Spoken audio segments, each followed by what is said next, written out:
Live, live from YMSL Studios. Welcome to the Week 2 edition of the Douglas Report. I'm your host, Bobby Moravia, with Max Sutton.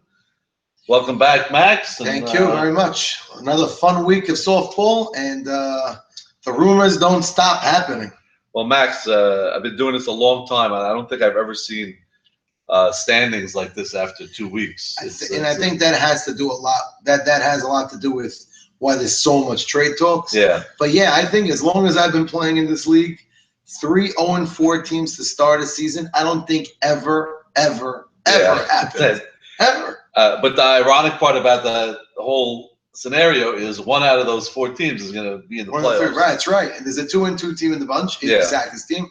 But those 3 0-4, one of them are going to make it. I heard a quote from Marty Jamal, and it stayed in my head. He said, if you're in the forest running away from a bear, you just have to outrun your friend. Yeah. And that's what he's looking to do, outrun the other 2 0-4 teams. Or Nemi, whichever one. Oh, boy. But so we have 2 4-0 teams and 3 0-4 teams. Unbelievable start to the season. And a lot of close games. You know, you hear 0-4, 0-4, yeah, and 0-4, but we'll get into the games. None of those teams look like easy matchups. No, we're going to start off with Fireman's East this week with a matchup between 2-0 ShamWow and 0-2 Blue Jays, who played Week 1 without captain Maurice Haber. So now, one thing about ShamWow, talk about trades, they improved their team. Everybody knows after the draft drastically. Right. And it shows. Number one, I give credit to. Everybody's talking about AB. They're talking about AB Cohen, and how it's hard to hit him, and it is. But who has the best ERA in the whole league right now? With a Koufax-like 1.60 ERA. That's right. It's Ralph Tuna Sutton. Amazing. Of course, having a great defense helps, but he's getting better and better, and he's a force to be reckoned with. And that's a team right now that people are. They're 4-0, and I actually, me personally, picked them to lose 2. But I think would you pick? I picked them I thought Maurice is going to win 2. I picked Maurice to win 2, so I was dead wrong. Yeah, we both were. So, but now you look at ShamWow's team and incredible infield defense and Jaime and Morris up the middle. Jaime and Morris and Saban and Braca. Right. The only question mark on the season it's been third base. Is Ancona. Is he going to stay there? Is Jaime going to be there? I think Jaime moved a little bit. He went back and forth. Right. I know Soli's great up the middle last year. I'm sure he could even handle third. But I think that's the one piece they're thinking about. But obviously it hasn't hurt them. And a great outfield. Oh, forget it. Their outfield's great.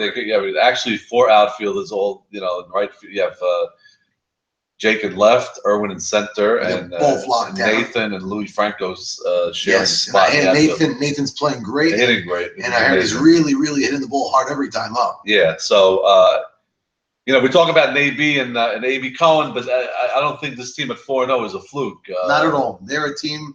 I don't think anybody thinks so. Right. We know they're a real team, and they got a good lineup. And let's get into their games. Game 1, fast forwarding, because the excitement really happened at the end.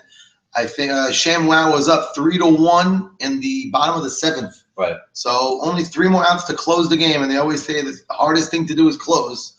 And was with John Eliezer. And Jimmy Malak got a big 2-out double to tie it up. Game. And then Maurice ended up coming up with first and second, 2 outs. He flew out to right, and they went into extra innings. So right there, 0-2 team playing desperate. Did what they had to do and tied the game. And credit to Morris Shamma's team. They didn't falter. Right. They had a chance to win here and there. The game actually led off an inning with a double in extra innings, and they stranded him. A couple of hitters stranded him at second base. He roped one down the left field line, and he got stranded. And then bottom of the 10th inning, usually what kills you, I mean, Jeffrey pitched great, but bottom of the 10th, I think the 8-hitter walked. That usually hurts you. It always comes back to bite you. Yeah, some reason. And then the next batter I heard hit into a tailor-made double play. Right. That was errored, and not even an out was recorded on the play. Right. Turned into first and second, nobody out. And then who came up? I think the walk-off hit was hit by none other than the good old David Braca. Oh, Bracken broke one right. the right came right up. field. He ripped one. I hear the outfielders were playing shallow because Jake was running at second as a pinch runner. Yeah, they played. And Bub says he should have caught it. He says he feels bad. I heard it hit his glove. It did hit his glove. I was there for that. Okay, and the question is Jake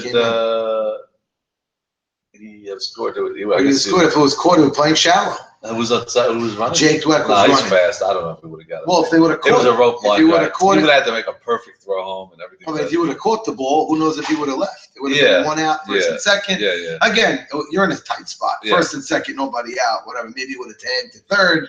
Bub doesn't have a strong arm, so maybe Jake would have tagged. I don't know, but that's what happened. Walks do come back to hurt. Yeah, rough loss. Now they're 0-3, and 0-3. They tried to rally the troops. Maurice, I'm sure, knowing Maurice, give one of his famous pep talks. Yeah. Now, one thing I did hear from quite a few people, Tuna was pitching well. I think he had back-to-back strikeouts at one point. He did, yes. Jimmy Maurice. I mean, watching pitches sometimes hurts, but I heard the umpires had a wide zone. That second game, well, the famous quote Maurice said, yelled at the umpire, Ronnie Burns, "I never struck out looking in my life." Ronnie Burns, he did now. That's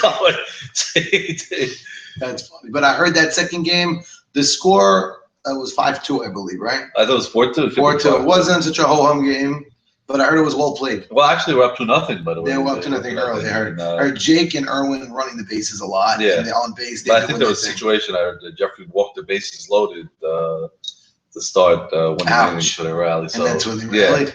So now a lot of trade rumors, like you said. Yeah. Well, listen, the team start at 0-2. They start with the trade rumors. 0-4.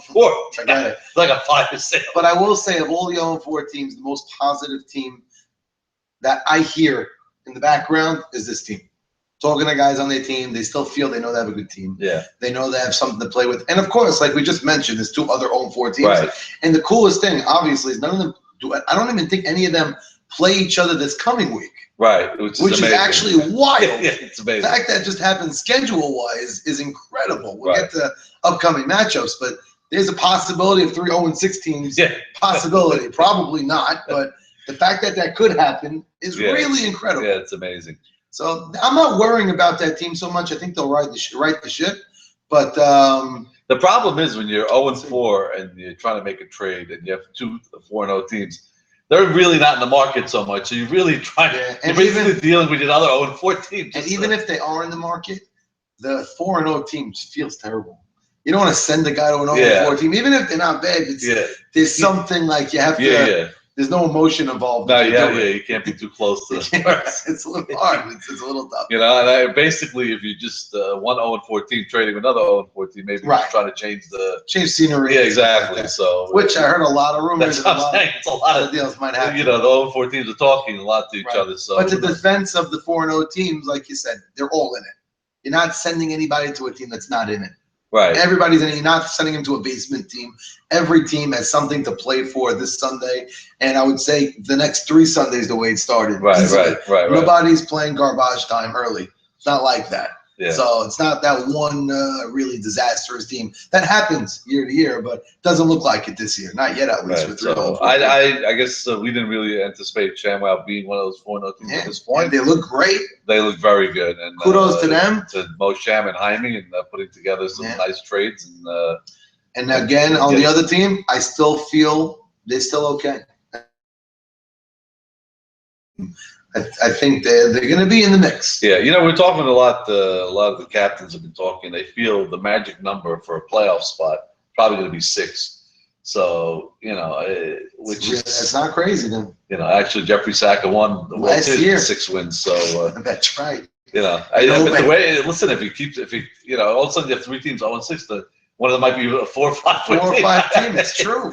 Amazing. 5-9 to get you watch a 4-10 in a playing game or something like that. That would be amazing if that happened. Wild. Listen, we always say, all you need is to find a way to get in. Get in the hot team. Always say. We say it all the time, and it always comes true. So last year, the 2 teams with the bye didn't make the World Series. Of course. So whatever. Let's shoot over now to Fireman's Playground and this is, we talk about a team in disarray right now.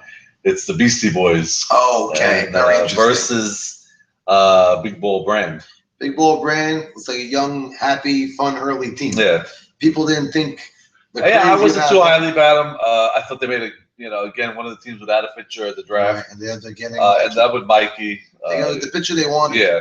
So that really worked. And now you're sticking those young guns, a lot of speed. They got a lot of speed. A lot of youth, and they're all hitting right now. Right, and the Ruby Shalou that they graduated early, he's playing and he's got pop. Also the return debut of Mark Braha this week. Oh, that's right. Full team. Jackie, like you said, they're young with a lot of speed. Jackie Haber, Harry Braha had a huge week this week. And we didn't question that he's good. Yeah, just a little early. Right, and maybe not. Yeah. It looks great.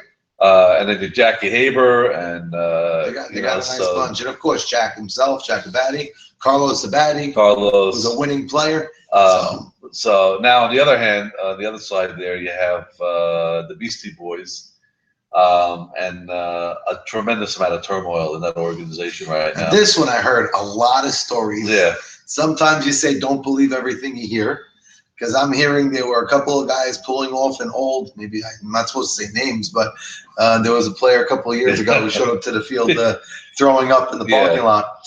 I don't know if it was that bad, but I heard there was maybe players coming on like 3 5-hour energies. Yeah. And they had the jitters like Kramer after having a lot of cappuccinos. But that was, and some star players. And like you said, there was some players that just are not happy. On that team, not happy.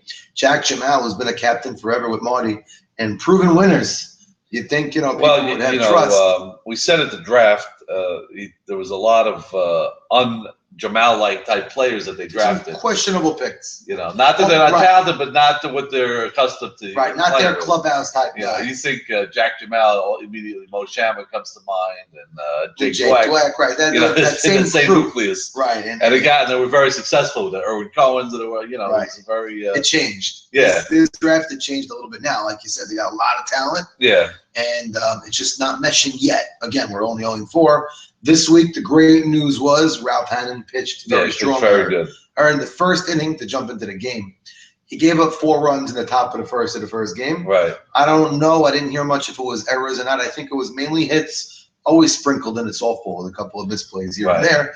But they did get off to an early lead, the Big Baller Brand squad. But after all of that, they had a 5-4 lead, the Beastie Boys. Yeah. Late in the game, had a 5-4 lead. So hold down that lead as a team, and you got your first win. Right. And Big Baller Brand just, came back and clawed back. I didn't hear details much on this game, but I heard there's a lot of running.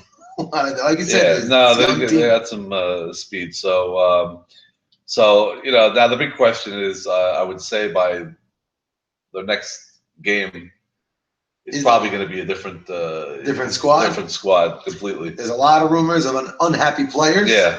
And a lot of trade rumors. My phone has been off the hook today, seeing a bunch of trade rumors. I'm obviously not going to say anything, but a lot of interesting stuff. Good stuff too. Some good trades. Would I be shocked if nothing happens? I mean, people have a hard time pulling triggers, but a lot of very fair, fun-looking trades with a lot of I think there's going to be a movement because I think especially Beastie Boys, the chemistry's not there, and it's just, sometimes it happens. Listen, so why wait till If God forbid you're 0-6, yeah, and I'm not saying 1-5 for a team like this isn't good. You got to get on the board with the win, but it's maybe you're right. For a scenery change, they could be looking. Right. Let's find out. Very curious. Game 2 on this matchup was a 3-1 score. And again, Ralph Hannon pitched great. Only gave up 3 runs. But then again, Mikey Shalom and company held down this Beastie Boy crew. Now, they got a very formidable top of the lineup. Joey Eshko, Farka, what's his name? What's his name again? I forgot the other guy. Abraham Haber. Right. They have some bats in there holding him down to 1 run. So I guess, like you said, sometimes when it's just not meshing, things just don't happen. It's a little tough. Listen, it's happened before, so that's it. It just better cut the cord now than we'll find out. Very good. I've seen them already. They have a lot of talent, but like you said, if it doesn't look like it's happening, sometimes you need to mix things up. So we'll see. They're definitely very active on the trade wire line. Yeah, phones. Jack's phone is probably ringing 10 times more than yours. Oh my goodness, forget it. Well, he's in situation. So, all right. So that's that game. So now let's shoot over to the other side of town. And the game originally scheduled for Memorial 3. Ironically, Memorial 3.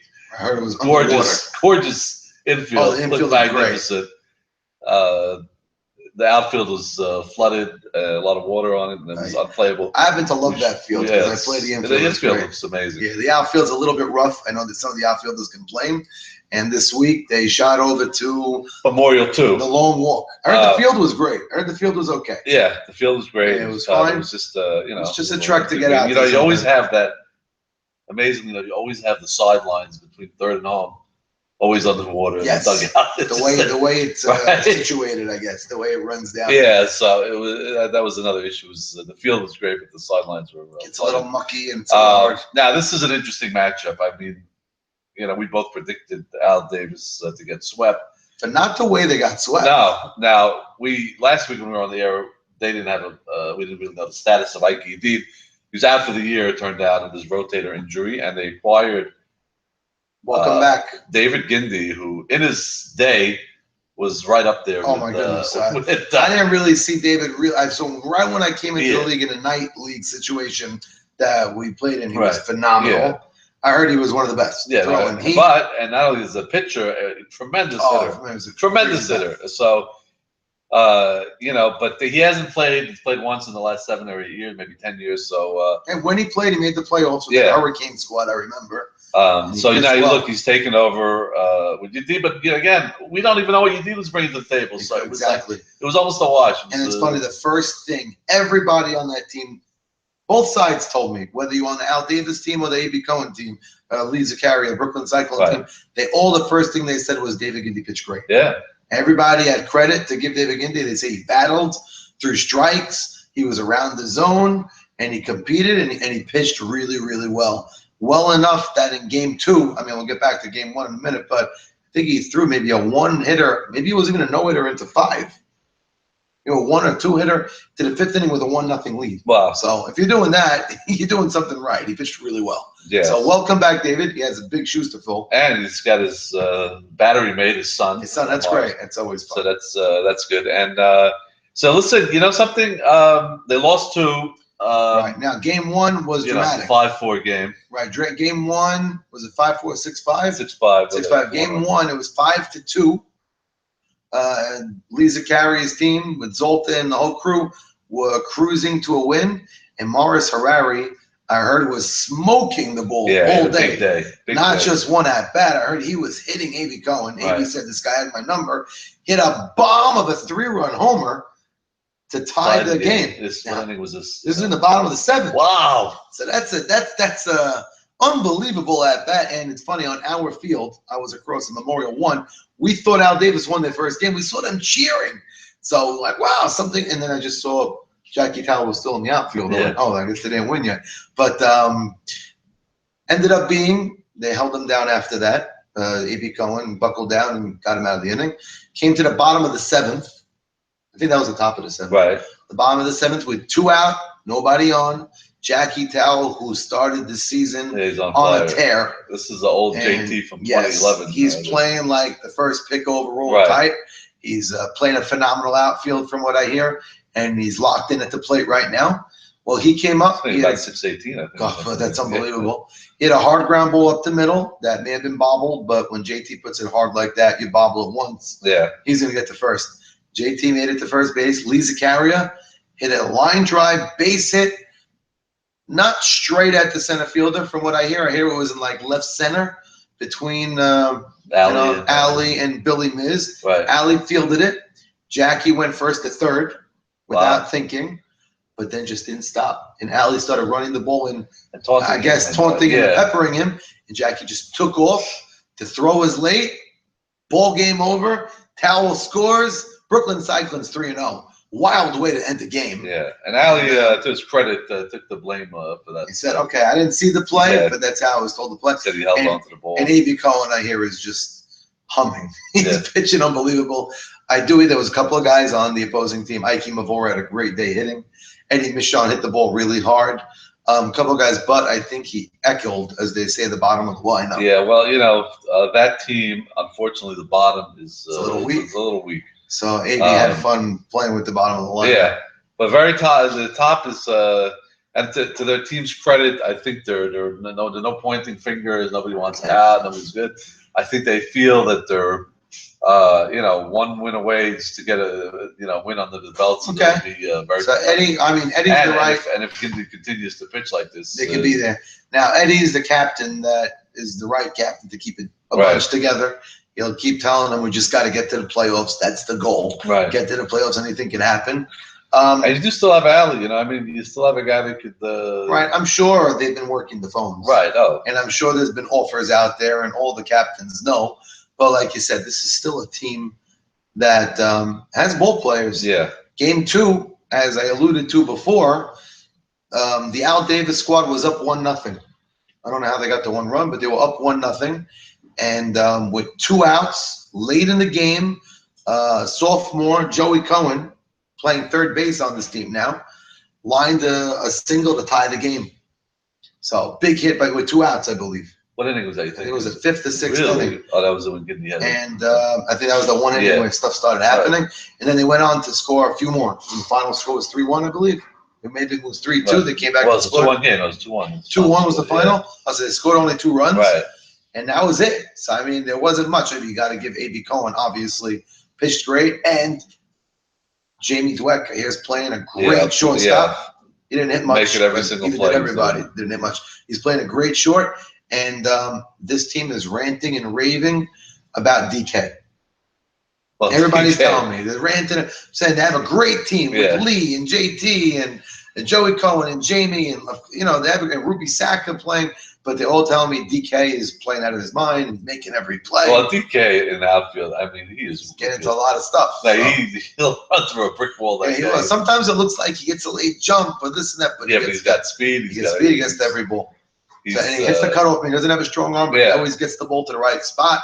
And with A.B. Cohen on the mound and the defense behind them, as we keep saying, JT's playing right next to him, and Sonny and Wright. Forget it. So they really, really look strong. A strong 4-0 team. Yeah. Along with we said the ShamWow bunch. Those are the 2 4-0 teams. They look really good. They look really good. Yeah, but again, they're 2 1-run games, so it's could go either way. Right. Exactly. Somebody on that team told me we could have been 1-3. Yeah. And they were down 5-1 in one game. Yeah. They were down 1 run in this game late. Yeah, last week they were down 5-1. So their offense is not shining like crazy, but they got a good, talk about chemistry. It looks like they got a good makeup and some good chemistry. Well, the combined records of the teams they played is 0-8. So we you can look at that one way or the other.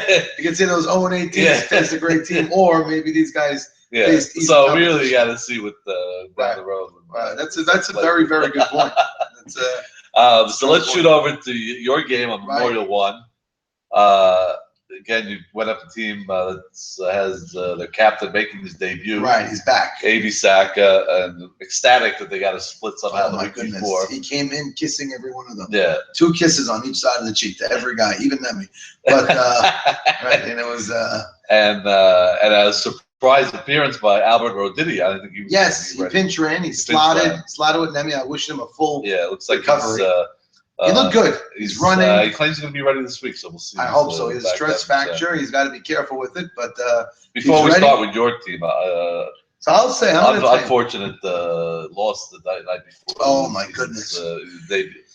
It's amazing. He started the season. David Arari we're talking about. Yeah. Started the season on fire with 5 hits. I think it was 4 hits start the season, and we loved him. Great in the clubhouse. With such a good mesh. And unfortunately, I thought he hurt his ankle. He was playing ball Saturday. He broke his ankle in 2 or 3 spots. He requires surgery. He's going to be out 6 to 9 months.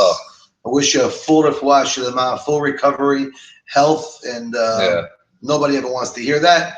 Hopefully, you come back next year stronger, bigger, back, and better than ever. I think because he's finally on a very good team. And he was in the right spot. Yeah. He played first. He would have caught. He would have done anything. Yeah, he was a great guy for the team. I feel terrible. Yeah, but he did have his brother now. On his other team, he made his debut. Who was sounds like find. Him.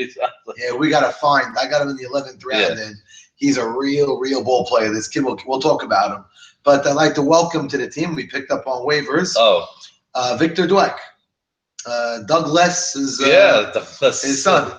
So he held his own. Week 1, he came up with an RBI. He had 2 RBIs. Well, he hasn't played in a few years. Yeah. Packing a little extra weight, it's good. Maybe a couple of the ball's going to travel a little further. So you had him at second base this week. Yes, we had him at second for both games. But, before I get into my team, A.B. Saka's team, I had a lot of fun playing with them. 2 gentlemen games, a lot of fun. They're a great crew. It was 2 respectable, great games. Yeah. To sum it up, game 1, I believe they played sloppy. And game 2, we didn't play our best game. We won 6-1. Navy was great. Right. Would I say he was as unhittable as he was in week 1? I don't know. I mean, he pitched great. We won 6-1. Our defense was strong, and we did what we had to do offensively. We moved runners over whenever we had to. We came through with the sack flies when we had to. A.B. Sak has a very good defensive team. Henry and Salim on the left side both played great. Big shout out. I think he may have earned himself full-time left field position this year is Teddy Braha. Yeah, I mean, amazing plays. He made a couple of great catches. Yeah, we might mention, besides A.B. not being there, he didn't have Teddy Braha week 1 either. Right, that's true. So Teddy Braha debuted. Roditi, they looked at to be their starting left fielder. Right. I think Teddy might be the left fielder. He really looked good, and he covers a lot of ground. Yeah. Doesn't have the strongest arm, but he really made a couple of great plays, spinning around, getting back to balls. Zach Ashkenazi is phenomenal in center. And he graduated as a hitter as well. Right. He's in the ball hard. And he's becoming a big leader on the team, too. Zach, really, he took that next step. I could see it. And Teddy Ashkenazi. I'll tell you, talk about a guy who earned his shot by injuries or whatever the case may be. He actually might have found himself a position down the road. Teddy? Yeah. 100%. I mean, he came in, we thought he was a catcher only. 2 weeks in a row, he's held down right field. He played right field both games. And not an easy position either. No, not at all. And he held his own. And he's tracking the balls and he's getting the ball in. And he had a couple of hits too. Yeah. But again, yes, credit to Teddy. The backup guys, it shows you this is a league. All 12 guys have to contribute. Always have to contribute. You got to be ready. You're not going to win if every guy doesn't come through. Because there's always going to be guys missing, whether injuries or travel, business trips, small injuries. Right. So it's really true. It's amazing how every guy on the team is needed. Yeah. And especially talking about 12. There's only 12 on a team, and usually the pitcher doesn't hit. Usually the catcher, somebody's something. And it's true. All of a sudden you're playing 11. So the thing I liked about AB's team is I think he has a very good back end of the lineup. He has a longer lineup. A lot of more depth than a lot of depth in a lot of other teams. Meaning maybe they're big bats and they're great. Henry, great. Salim had a phenomenal week. Either Salim, I'm thinking, is finally in a good situation after a few years. He played a great third. He knows he doesn't have to go next to the mound. Right. And he had a double, a triple. And Nemi continues to hit. Yeah, Nemi's in the ball hard. Yeah. He's really in the ball hard. And AB's on the mound. AB's a bulldog, man. He's a competitor. He doesn't always look like he's throwing his best stuff, but he has a good defense behind him. He competes, he locates, and they got a good team. Yeah. They really do. Yeah. Game 1, like I said, we won 6-1. Nobody shined in particular. We played good. They played a little sloppy. Game 2, we jumped out. My team jumped out to a 2-0 lead, and we sat back after that. I feel like we loafed a little bit. We looked like we were sleeping. Credit to the other team. They played us well. It was 2-2. Bases loaded in the 5th with Nemi up with 1 out. And Nemi hit a rocket, and we played our second baseman in like deep right field almost. Right. And he hit into a double play. He was screaming he was safe. He said he was running faster than Vince Coleman in his day, but I think he was out by a little bit. They ended up still. We didn't come back and score. And I believe, I forgot who it was. It may have been A.B. Saka led off the 6th with a double. It was a bloop into right field, looping line drive that got by my right fielder. Tried to go for the catch. Maybe it was a little indecisive. And they went on to score 4 runs. Right. And that was the end, 6-2. Simple as that. They rode off after that with a 6-2 game. I saw a couple of thoughts on that game. I came to catch a tail end of that game. To me, it looked like they either ran out of gas in the second game or frustrated by his defense. I don't know. No, he wasn't much. Again, we after the game was over, you're always mad when you lose, but it was 2-2 in the sixth. Right. So it was a very close game.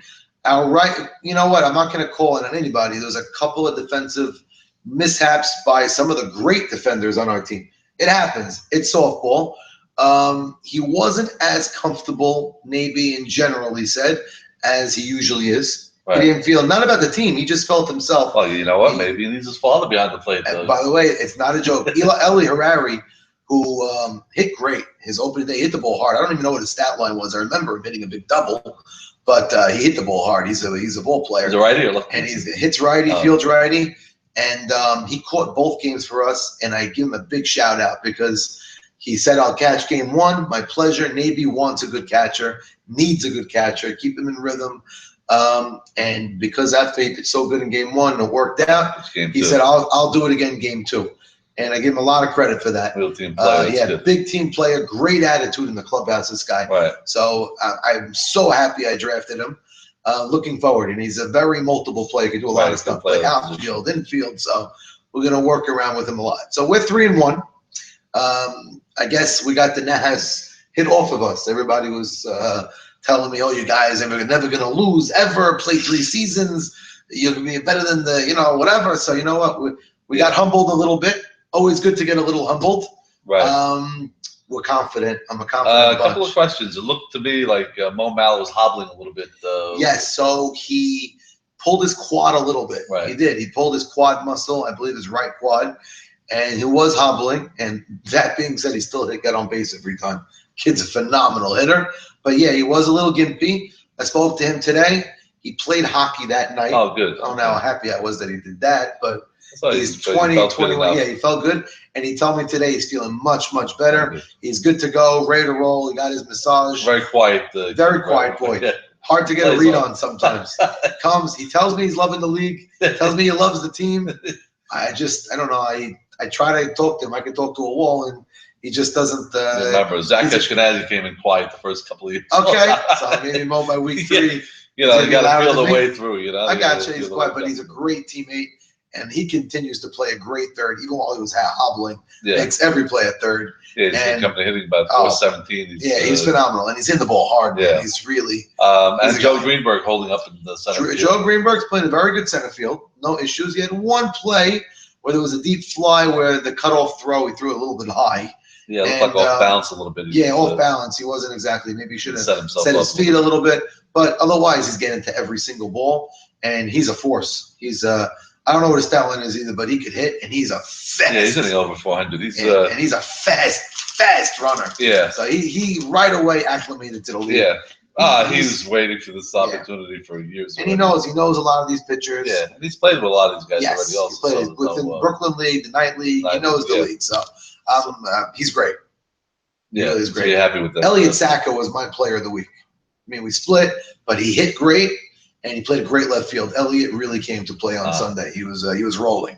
So that's the shout out of my team, I'd say. But we split. I mean, listen, when you win 6-1 one game and lose 6-2 the other game, it is what it is. It's a split. Yeah. So not complaining. Sacking out 2-2. He's got to be feeling pretty good about himself. Yeah, he's very happy at 2-2. And he loves his team, and seems like a great chemistry going. They got a good thing. When people are thinking they're old, this and that. I don't think so. They look good. You know, it's amazing. We've said this numerous times about 80 Sacks team. He finds a way to gel them together. Yes, if you look at, we always say before the year starts, on paper, it looks like a very weak team. Yeah. I said that too. I thought they were weak. And he always seems to pick very late. He's always got the left, whatever's left of everybody else. But he picks the right crew. He gets Jody LeBeau's late, and he's a hitter. And like you said, the little findings, the Nemi Katzes, and Henry's out to prove Henry's hit the ball well. Yeah. So it's and Salim having come back to hasn't played strong since 2013. Yeah, and he looks really good. He really looks good. And Zach, coming into his own, he didn't play last year. It's a big bunch, and this is without Albert Rotini. Yeah, Rotini. And Rotini's a force, man. And he could be a force. He's a major force. If he comes back strong, he's a that's another bat. So I know they're only 2-2. Yeah. Their 2-2 is better than a regular 2-2. Yeah, it's definitely without AB and 3-0-4 team. So that 2-2 is a better record than most of the time. So all right, that's the landscape. Let's get into the schedule for week 3. A lot of rain in the forecast for Friday, Saturday. And Saturday. See what happens. But as we mentioned, 0-4 Beastie Boys versus 4-0 ShamWow. Wow. This is a sham. Wow. This is a. Now, you can't even, it's hard to make a prediction because we don't even know what Beastie Boys lineup's going to look like. Let's just assume the teams remain the same, I guess, But this is a fun matchup for the fact that it's Mo Shama and Jaime, and he went and took Erwin and Jake. It's a lot of the crew that he's familiar with Jack, Jamal, and Marty. So it's like they have a chance almost to bury their old captain / manager. Right. And you put a team into an 0-6 hole. I mean, there was a team in the past at 0-6 that came back to make the World Series. Yeah, but it was a Mo Shama team. It was a Mo Shama, Code Red. Yeah. That was a Red Nestor, Aleva Shalom. They started 0-6. Yeah, they did get it. Ended up losing to Ike Adib, ironically, in the World Series, WMD. But they have a chance. I don't know if usually that's not happening. An 0-6 team. That's a long, unless there's 3 teams. Right, exactly. You never know. So now, I don't even know what Beastie Boys line's going to look like. Obviously, it looks like a ShamWow is going to run away with this sweep. I'm calling a sweep. I'm trying to stay away from splits. I'm calling a sweep. Tuna is in a zone. Ralph Sutton, and this defense behind him is really playing well. So if the Beastie Boys don't come out smoking, I see 2 low-scoring games. And Ralph Hannon is on the short end of the stick a lot with these low-scoring games. These 2-1, 3-1 games, you don't get the run support. I think 2 low-scoring games, ShamWow sweeps. Sorry, Jack, that's just my prediction. I was dead wrong last week. But I think they're going to make a huge trade before this week's game. And I think they're going to eke out a split. So, That's fair. I mean, like you said, there's probably going to be a trade in the works, but I'm looking at the teams. Yeah, I don't know if they can, keep the roster the way it is now. The way it is a little weak. Okay. So I see, and getting back, and who knows, a couple of players might actually be playing for ShamWow. So right. That's funny. I'm seeing a split in that one. New World Order, 3-1 versus Al Davis, 0-4. It's another, looks like a mismatch on paper. Now, again, there could be trades with this Al Davis organization. Right. So, again, I don't even know who I'm going to play yet. Right. It could be I wake up Sunday morning and see 3 different faces that I didn't expect to see on the other team. But I'm impartial on this one, obviously. I feel like my team's going to come out smoking after losing game 2. We're hungry, but, again, I know these guys are desperate, and we're definitely not taking them easy, because they got a damn good lineup, and they got a lot of good ball players. Well, I will say this: Navy's strikeout record could escalate with some of the bottom of his lineup. I hope so. I hope you're right. We'll see. I don't know. I'm not liking this, but I see if Gindey can pitch tough. But again, we don't even know which Al Davis teams, but I'm going to see NWO rebounding with a sweep. I hope so. All right, so now welcome back. Louis Patesh will be back. Oh, so I will have the battery. It's funny. We're gonna have father pitching to son and son pitching to father. Oh, David Gindey pitching to his son, and Max coming out with it's an interesting one. I like that. The battery should be fun. Now the next matchup. This is a great matchup. I love this matchup. This is a real test, I believe. This is gonna be a lot of fun. Fake News at 2-2 versus the Cyclones of 4-0, and I definitely see Fake News breaking the Cyclone streak this week. 100%. For a couple of reasons. I do feel the Cyclones are missing a key component. Not I feel, I know that Joey Cohen's going to be missing. Oh, this week? Yeah, this week. He's going to Third Israel baseman. He's going to Israel. Oh. Wish him a great, safe trip. He's praying for that forecast to stay really bad. Who's taking his place? I don't know. I don't know who's playing third. Maybe Ruby Saka, maybe. He's a very athletic kid. He's got maybe the best arm. Shouldn't say that with JT on the team. But he's got a phenomenal arm. I really think he can handle third base. But I'm just trying to see who else. Maybe Elliot Towell at the short center. He can play short center, exactly. Yeah. So, I do see I'm going to go the boring way on this one. I know I said I'm going to try not to, but this is going to be a split. Yeah, I don't think that's Fake News is a sweep. That would be a major story. But it would be great. But Fake News is a team. But I tell you, I think that it's both very low-scoring one-run games. Very, very close. And I know A.B. Cohen doesn't love pitching to lefties. Yeah, he says it all the time over the years. Lefties drive me nuts. Henry in the playoffs last year, I think, hit A.B. Cohen very well. Henry didn't have a great regular season. Making his debut. And right, it's another lefty. And Salim, another one. Salim knows A.B. Cohen. He's faced him in Brooklyn plenty of times. I don't know what their stat line was against each other, but there's a couple of, and Nemi Katz, another lefty. Oh, lefty. So we have a lot of lefties in that line. And Nemi also faced A.B. Cohen a lot. Right. So A.B. doesn't take anybody for granted. A.B. treats everybody the same, and he pitches hard to everybody, which makes him a really great pitcher.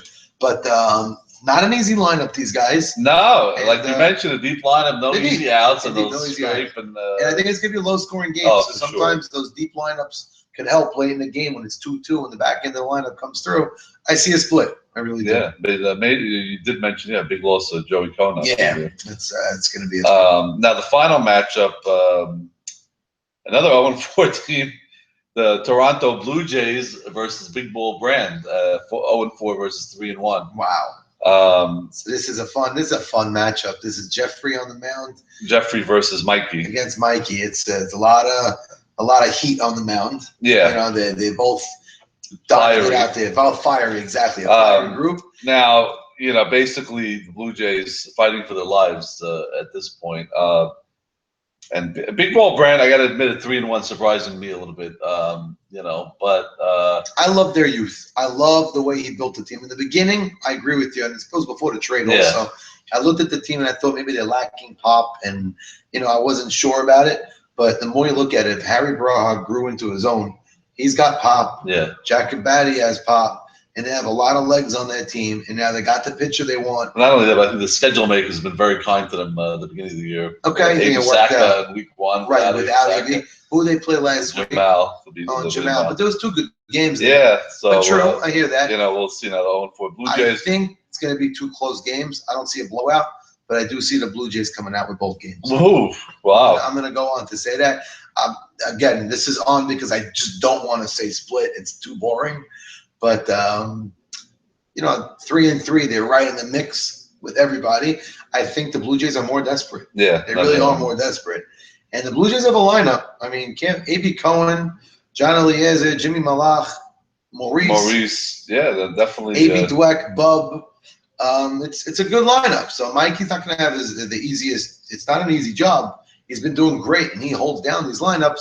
Like I said, close games, I'm calling a Blue Jays sweep.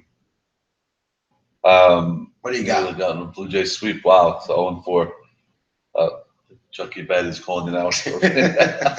Like I said, 2 great games. I wouldn't be shocked if it was a sweep the other way. But I see where you're coming from. I definitely see the Blue Jays coming out with 1 victory, but I don't know if they're going to be good enough to so you're saying a split? I'm sort of leaning for a Blue Jays sweep, but I don't see Big Bull sweeping. So if it's going to be a sweep, I'll say Blue Jays. Okay, fair enough. They're really, they're about to break through. I think. If I had a game I'd want to watch, I'd pick that game. If I had to, want to watch a game.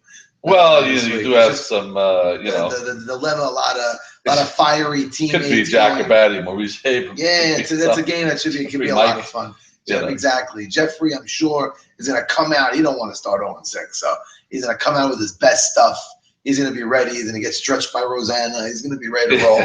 So, I mean, that's a game I'd want to watch. Yeah. Now, the crazy thing is that we can come back next week. One of these 0-4 teams could be 2-4. 2-4. And all of a sudden, they're like printing World Series tickets. Exactly.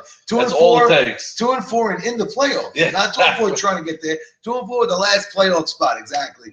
Off the sweep, feeling better than ever. Beat a 4-0 team. It could be, exactly. So it's week to week in this league. Every team's clubhouse changes. That's why the biggest job of all the captains is to keep your team even keel. Right. Whether you're 0-4 or 4-0, you're supposed to have that same mentality. We're going out. Right. It sounds boring because we always say. I mean, there are no easy weeks in the life. Never. Nothing's easy. No easy week. I mean, we've had so much parity over the years. It's unbelievable. All teams at full strength. Right. And the YMSL are any team could win. Right. I mean, you get lucky. That's why the standings are very, very out of That's why you don't usually see it. No. Exactly. So, I mean, you get the lucky weeks where there are players missing, and you get some easy wins like that. And this year, that still didn't happen. When guys were missing, you know, let's not forget also in the past, we've had some teams that were 8-0 and 7-0 and barely made the playoffs. Correct. You know, the unknowns. The unknowns. The unknowns were 8-0. They were an 8-0 team, and they lost the bye.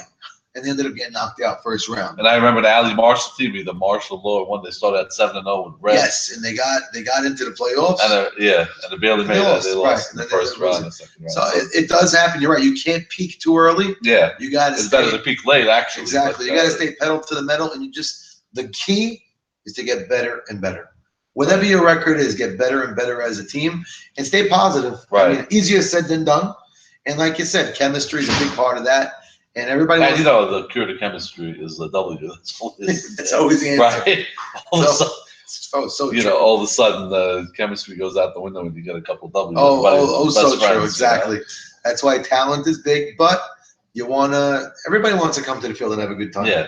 And it's fun to win. But well, no, listen, nobody's coming to lose, and especially this league, they leave everything on the table, and so they don't wait for this. Guys are diving. Guys are people leave the field. I mean, they leave Sunday, and they're counting down the minutes till next Sunday. Of course, unbelievable. So they leave everything on the table. So it's to lose. I mean, you see it after the game. The guys are sitting 2 hours after the game talking about rehashing. Yeah, forget about it. It's unbelievable. Now, talk show radio this coming week. The trade talks, forget it. It's nonstop. You don't even have to prepare. It's ridiculous. But as we all know in the YMSL, a lot of it, nothing transpires. It's all fluff. It's a lot of fluff. But I don't think this year is going to be fluff. I think this year it's. I just love the trades always happen, and usually it's mid-tier guys. And this, I just love the idea that there really might be some top picks. I mean, once the draft is over, where a guy got drafted is out the window. Yeah. Now it comes to necessity. If I need a third baseman or, the guy needs an outfielder, you don't look at, I took him in the third, you took him in the seventh. It's got to make sense. Right. If it makes sense, you do it. And it's a lot of fun because it looks like there could be some wild trades. It's amazing. We've only in week 2, and we've had some guys in the league already been on 3 teams. It's true. I was just saying, there's chances guys might have to how crazy is it? But I think Tuna's on his 3rd team and with his 1.5 ERA. It's unbelievable. It's very true. Right? So very true. Now I know Maxi D's showing this week, and I think he does want to get up to the mound a little bit. We'll see where that takes the ShamWow Beastie Boy game going. I'm not sure, but I don't know how much he's got. What it's right. We don't know. He pitched 1 inning 2 weeks ago. So I don't know if that's going to help or weird dilemma again. I'm not sure. Just bringing it up. I know he's showing. This past week he didn't come, or if he was in rehab. With all the trades, it's going to be interesting to see if any of the top teams ruin their chemistry. Do something, That's going to be because really could backfire all of a sudden. Could. I mean, people look at it. You have a good record. Yeah. But do I upgrade in talent? Right. And talent wins, but chemistry wins. What do you do? Right. So it is a great dilemma. It's a good dilemma to have. Right. When you have a good record, it's a good problem to have. Better than being 0-4. So that's that's for sure. It's so we look forward to seeing you on the field again. And, can't wait. And it should weather permitting. Weather permitting, field permitting, all types of stuff, and see you Sunday morning. Yes. Take care. Have a good week. Bad shalom.